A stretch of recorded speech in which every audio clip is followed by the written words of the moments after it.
Hello, everyone. This is Adam Meister, the Bitcoin Meister, the Disrupt Meister. Welcome to the One Bitcoin Show. Today is the Ides of March. Wow, March 15th, 2020. Strong hand, long-term thinking, golden age of the 2020s, having hype. We're going to talk about that. In motion, value your wealth in Bitcoin. I'm offended by selling. Compete, don't complain. This is where the big boys play. Conviction. Okay, everyone, check out last night's show. It was wild. It was one of my it was the longest Beyond Bitcoin show ever. If you want to hear about the virus, I was talking about it. I'll talk about it more today as it relates to Bitcoin. Everyone check out Friday's show. BTC Benny was on, Guy Swan and Corey Clipston. It was a really good time. Talking about the wild, wacky week for you Fiat freaks out there. Hello, my elite friends. Do you have questions? Because I have answers. Type in Bitcoin Meister or do a super chat so I can see. Yeah, you like that shirt. Run BTC, baby. Run BTC. Can you see it? All right. So remember, it's called the One Bitcoin Show. And the other day, I actually bought 2 Bitcoin. We're going to get into that in a second because Bitcoin was on sale. It is on sale. Now, I link very quick for a quick review of what happened last week. You can see this CNBC money, fast money tweet. It just talks about the forced liquidations and the margin calls. And a lot of people had to sell everything because they value their wealth in panic coin, which is, of course, the dollar. So this seeped into the Bitcoin market. I think you're pretty familiar with what happened. I guess it was Thursday now it happened. I don't know. But I tweeted out how I bought a Bitcoin when the price went down. Then I went about my daily activities. I went running. I came back from my run and I saw the Bitcoin price was like $4,400, under $4,400. So I bought another one. I ended up with 2 Bitcoin that day. So it was a good day. And I actually, the tweet, you can retweet the tweet where it says, it's such a great day. I bought Bitcoin or whatever the heck I said. Turn your fiat panic coins into real money is what I said. So I got a big smile on my face from Thursday. And there's some weak hands out there that are going to get a really bad feeling in their stomachs soon enough if they haven't already. But they're not long-term figures to begin with. Now, so here's a tweet from Savan. I can't pronounce his name. If what we saw today was margin calls, this is talking about Thursday, if what we saw today was margin calls transferring $5 billion into the hands of holders of last resort, I think Bitcoin may become the first asset to gain herd immunity to the contagion from traditional markets. Hey, I think that would be nice if that's true. Clearly, there were a lot of traditional finance market people that were holding Bitcoin, and they have no love for Bitcoin. They needed to get dollars. They dumped it. So let us hope that stronger hands got it. People who don't play the traditional finance game, who don't get into these margin calls. So that's a good theory there. I hope it's true. We shall see. We shall see if the new owners of these Bitcoin. Hey, I got 2 from those weak hands, and I'm not selling. Pound that like button. So here's a long-term thinking tweet from Eric Voorhees. No, Bitcoin as a store of value isn't dead just because it had a super bad day. I changed the word. No, Ethereum and DeFi aren't dead just because they had a super bad day. In the coming months, the world will see what anti-fragile means. Good tweet there.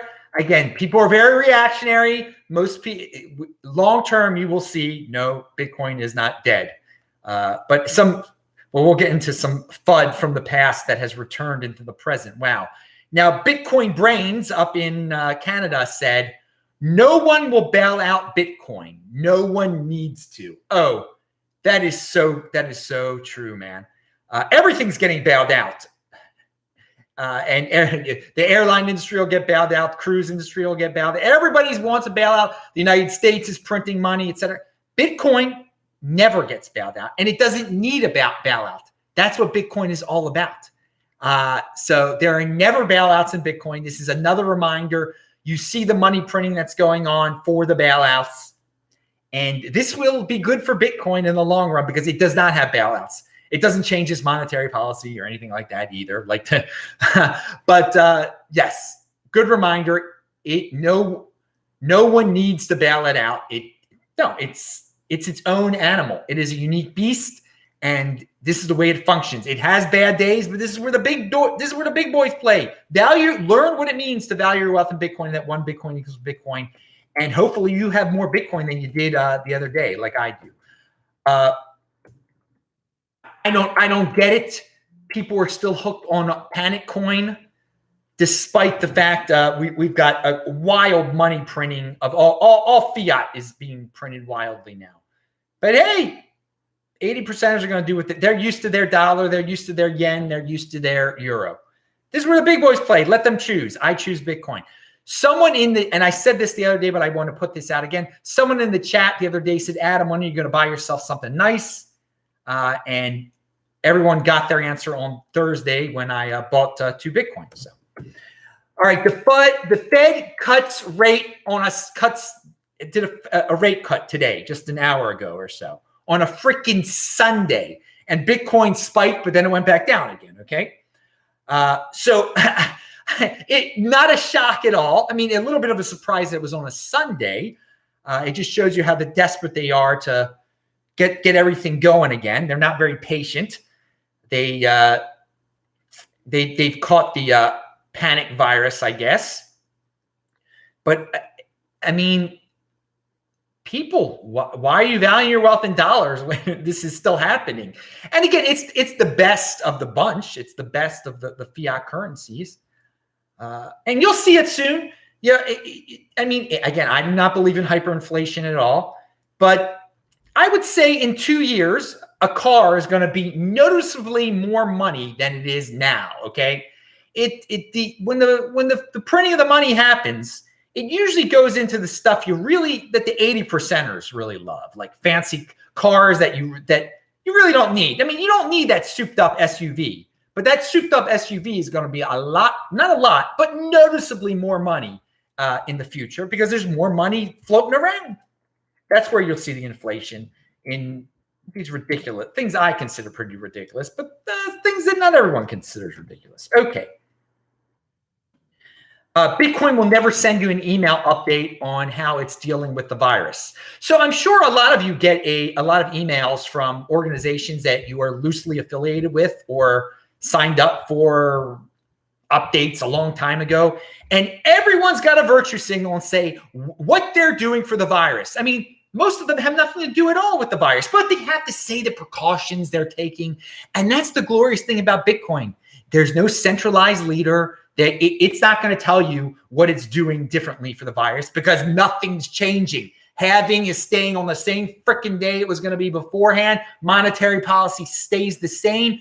Bitcoin does not panic like all these people, all these virtue signaling emails we're all getting. It is ridiculous. It is ridiculous. I mean, sociopath politician number one. Why are you telling me what your campaign's doing? I don't really care. I don't care. Okay. Now, and that was from Niraj. Let me just see if anyone's got any questions over there. Okay. Here is a good tweet. While on the top, this is going to the virus. Well, and so we're going to have a little virus interlude here. Again, Saturday's show was like all about it. Jeez. While on the topic of Italy, see their chart from today. Over 1,007 deaths. None are under the age of 29. And only 6 are ages 30 to 49. 87.8% of their deaths are those ages 70 or above. Point is, the focus should be on securing seniors, not shutting down everyone else. Pound that like button. And then Steve Barber, who's been on the show before, up in Canada, up in Alberta, beautiful Alberta. It is incredible to observe how fear and panic turned even hardline Bitcoiners into statists. By the way, people, tomorrow morning, Monday morning, probably East Coast time, I will be debuting a tweet of a 2-minute video I made that I think you'll like. It's about standing up to the panic. All right? So there's a little sneak peek for you people. Tomorrow, follow me on Twitter, TechBalt, TechBalt. I'm going to tweet out a nice 2-minute video because I know so many people have short attention spans over there. But it's a Bitcoiner, me, talking about Bitcoin and the panic prison that some people find themselves in. But I know Steve Barber, he's hardcore, dude. Good tweet there, man. Yes. So here's a tweet making a joke, but I sold all my Bitcoins at $3,600 because it was going to zero. The funny thing is about that is that going to zero FUD was out in the air again. I can't even believe it.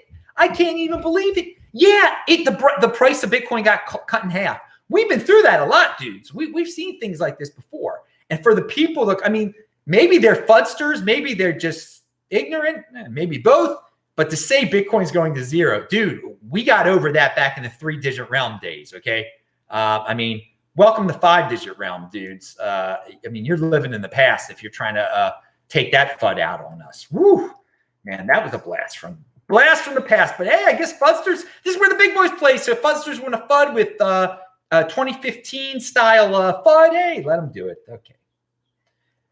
And here's a tweet. I thought Bitcoiners had an understanding of low time preference, but no. Let's destroy society now to save lives, ignoring the loss of life resulting from these actions in coming years. And I actually talked about this on yesterday's show. And by the way, this tweet was by Holdenot. He's not talking about all Bitcoiners, but there are some vocal Bitcoiners on Twitter that have totally become statists and bootlickers. But hey, no one can be kicked out from Bitcoin. That's the beauty of Bitcoin. People can have their political views. People can be statist, and they can hold Bitcoin, and they can demand authoritarian rule. But they still have the Bitcoin. Can't take it away from them. All right. Even if they get their dream of their new dream of blindly listening to authoritarians and doing exactly what the government tells you to do. I was sent the following DM. If you think about it, Mt. Gox was way worse news for Bitcoin than the virus. The virus is only bad news for those who had Bitcoin but now need to be liquid. Ooh, why you put yourself in that position, dude? This is a gift from the whales. If the price keeps going down, so be it. I will keep buying, as I'm sure you and many others will too. True on many counts there. True on many counts. Bitcoin is a lot more mature than it was back in the Mt. Gox days. And people really thought with the Mt. Gox that Bitcoin could go to zero. This could be, people thought Bitcoin got hacked. People didn't understand what had happened. This is definitely different. And this is opportunity. This is panic. And this is people being irrational. We know where Bitcoin is going long term. One day closer to an all-time high. Pound that like button. Bitcoin Budgie says, every Bitcoin sold today is a Bitcoin transferred from an impulsive 80%er to a long-term thinker who understands Bitcoin's power.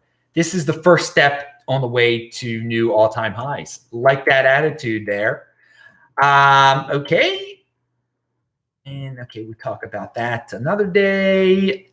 And for those of you interested in rational people talking about the virus, I talked about this a lot yesterday, but I linked to his Twitter again. Dr. Amesh Adalja, somebody you should follow. There's a tip. And he's been in videos lately. He was interviewed by Sam Harris. That's a very good Good interview there. That was linked to on yesterday's show, but Amesh Adalja's Twitter is linked to below. All right, so the Bitmex, I'm sure you guys have heard this Bitmex stuff, but Bitmex calls the crash, or I'm not trading on Bitmex anymore. And here's a tweet. The gamblers got wrecked by trusting a third party, talking about Bitmex. Bitcoin unaffected in the meantime. Sounds like a story I heard before. Yeah, dude, it is a story I've heard before too. We've said it a million times. Why are you trading? Why are you trading leverage? This is what happens. It's not BitMEX's fault that you put all your Bitcoin over there and now you're saying what they did was unfair. They brought the price down. They did it. You're crying and screaming. This is where the big boys play. I don't give a rat's what BitMEX does, because I'm not a gambler. I mean, and so gamblers got what they're going to get. They're going to be days like this. So you can hate on BitMEX as much as you want. Take personal responsibility. It's a new counterculture. If you were gambling, yeah, you lose sometimes. And with Bitcoin gamblers, Bitcoin gambling institutions, they can be as corrupt as they want to. They can turn it off. They can lie about why it went down, blah, blah, blah, whatever BitMEX did. I'm not worried about BitMEX. I think it's a bunch of noise. So I'm just pointing it out there. And I like that tweet. So Loman quoted the great BTC Sessions, who was on the This Week of Bitcoin show on Friday. And BTC Benny said, in the midst of the craziest QE we've ever seen, Bitcoin will be tightening its money supply. That's going to turn some heads. All right. It should. It should turn some heads. But I will say this. The QE got crazier today. And people are still valuing their wealth in panic coin dollars and other fiat. Oh, well. Some heads are going to turn in the halving. The 20%ers are going to wake up. Halving hype, baby. Spread the word, halving hype. I'll get into that in a second. Exelion says $1.5 trillion is going to be created out of thin air. That's 14 to 15 times the entire Bitcoin market cap. Bitcoin price may be down, but it's still better than holding on the fiat. Dude, you said it. This is a great site I just discovered, bitcoinpricemap.com. You can see all over the world with a nice fancy sets and graphics map what Bitcoin is selling for in different countries. Because it varies. In Argentina, it's worth more than in the United States and in some African countries. I mean, it's a great map, bitcoinpricemap.com. I had not seen it before. It's linked to below. All right. Bitcoin is the only true free market in the world. Bitcoin is the only asset that can go down 50% in one day and doesn't need government intervention to stabilize. It will be fine. Again, another reminder, we don't have bailouts in Bitcoin, and that is from Dan Tapiero. Oh yeah, the security truth machine. He knows. He's a long-term thinker. He's a macro dude. Bitcoin is the only true free market in the world. Bitcoin is the only asset that can go down 50% in one day and doesn't need a government intervention to stabilize. Really great reminder there. Woo!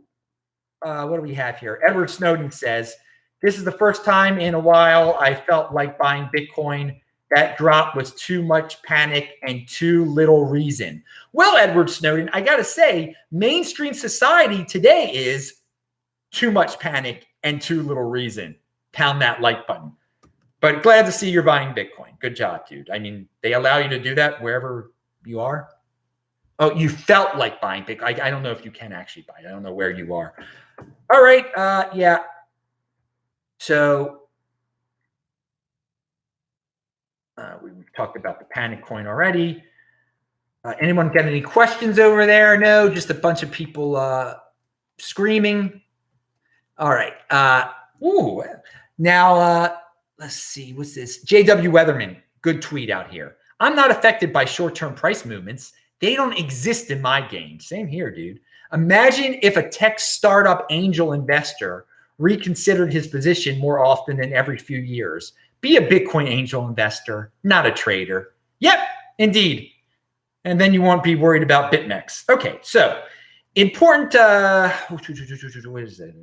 Oh yeah, I said this a couple times, and I just want to say it again. If the government, if the government locks me in my house or whatever, I'm not staying silent. I'm getting out of here. If the U.S. goes Italy on us, if the U.S. goes, Israel has gotten real strict now. I am not just sitting here. I am not a CUCK, and I have been speaking my mind, and I'm not joining the herd that is like praising the government, like, oh, the government must do more. The government must do more. They must shut everyone down. We all must be like, I've drawn my line in the sand, and I just want to remind everyone of that. And in my 2-minute video tomorrow, I think you'll get the picture. Okay, so when I announced on Twitter that that I had spent $10,000 on Bitcoin, but over 2 purchases there, basically $10,000. There were some people like, yeah, they were like, that's it. You're putting your money where your mouth is. The Bitcoin price is down, and you bought 2 Bitcoin. Great. But there were some people, they are so into drama. They don't get the point. There were quite a few people on Twitter, 2 or 3 on Twitter. They're like, why'd you buy it from Coinbase? That's it. Someone spends $10,000 and you say, why'd you buy it from Coinbase? Why'd you buy it from Coinbase? Okay. And that's just, it's total noise. Let me tell you something why I bought it from Coinbase. Okay. Because in 2013, I signed up for Coinbase. I gave them, my social security number. They have access to my freaking bank account. I'm not doing that with another company. That's it. I did it once. It's very convenient to do. And, I know everybody wanted to, delete Coinbase back in the day because they dealt with some privacy company or whatever the heck they were. I don't even know what the heck they did. I don't care what the heck they did. So that's why I'm not going to give out all this information again to another third party. It's done. This is my Fiat on-ramp. I've used it plenty of times in the past, and I hadn't used it in quite some time. It was easy. It is very convenient. If you want to share your bank information and your social security information with a bunch of other third parties, be my guest. I did it once. That's it. It's easy. And I'm turning my freaking Fiat coin or whatever this darn thing is, Panic coin, into Bitcoin. And you dudes, I don't know if you're no coiners or you just have a lot of time on your hands or something like that, but to the reaction to a person when the price of Bitcoin is cratering, that someone I put proof out there, visual proof. I did a screenshot that I bought Bitcoin. Why did you buy it from Coinbase? That's your reaction. Very good. You're going to make it far in life because I'm not joining some gang against Coinbase. That's the thing about Bitcoin. You can say whatever you want to when you truly have Bitcoin. I'm not hating on Coinbase. I know they got a bunch of altcoins listed there. Great. That's great for them. They're one of the biggest players in this freaking space, okay? They are not going away. They have done good things for Bitcoin. I know their leader doesn't say the word Bitcoin. I know a lot of things. Great, fine. That's it. Ignore them. Don't do business with them. That's fine. You don't do business with them. I did business with them. All right? And they've been very good to me. If I didn't sign up for them in 2013, I wouldn't be where I am today, okay? So there's a lot of different ways of looking at it. They're not Satan. They're not, and that's the thing. You go send me to the Inquisition. Send me there. Send me there. Come on, brother. Send me there for dealing with Coinbase. That's what it's boiled down to in social media. Sometimes people want to cancel other Bitcoiners because they don't like one aspect of something that they did. Dude, that's not how it works here, dudes. Meister can't be canceled. If you're in the overlay, you can't be canceled. This is what true independence is. You don't have to follow a set strict guidelines. You must only buy here. You can't do this. You can't say this. You can't say this altcoin. You can't get free crypto dividends that you turn into Bitcoin. Can't. You know what I say? Be in motion. Keep on getting that Bitcoin. Yes, I can. Pound that like button. All right. Chuck O'Duck says, people are ridiculous. Do what you got to do, man. Strong hand. Indeed. Who cares what the other people think? You got to do what you got to do for yourself, baby. Oh, Adam, how could you buy more Bitcoin? How could have you done that? This is insane. All right. So I already said this. Wait a second. So going back to Thursday, it was wild. Some people are like, how can Bitcoin's price be cut in half in one day? Dudes, we're going to have the complete opposites. I've always said we can have days where it's horrible. And we're going to have days that are actually worse than that in the future in terms of, it going down by $10,000 or who knows what it is. There's going to be days it might go down by $20,000 in the future. Who knows? Who knows what it'd be? But we're going to have good days too. We're going to have good days too that are the opposite. So it's just something to keep in mind. Keep your perspective for all the doom and gloomers out there. We're going to have the hype days that are just the opposite of that. And we're one day closer to that. 57 days until the Bitcoin halving. I linked to that below. Spread the word, halving hype. BitcoinBlockHalf.com is what I linked to below. All right, we talked about that. Don't follow the herd. All right, people.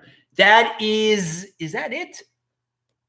Yeah, that's it. We're one day closer to an all-time high, of course. I have to say that many times to get the weak hand strong.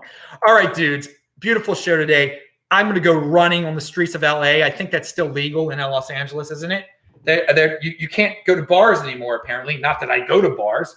But anyway, it is beautiful out there. I'm going to do my sprints, and then I'm going to go run down La Brea. I'm Adam Meister, Bitcoin Meister, Disrupt Meister. Remember to subscribe to this channel, like this video, share this video. Check out the links below. Pound it. Bang the bell button. Check out yesterday's show if you want to hear more about the virus. And I am looking forward to tweeting that 2-minute video out tomorrow. I think it's going to be a lot of fun. So check me out at TechBalt, TechBalt on Twitter. And you never know, if you listen to the podcast version, go to my podcast, sportsmeister.com. You might get a sneak peek of something over there. Bye.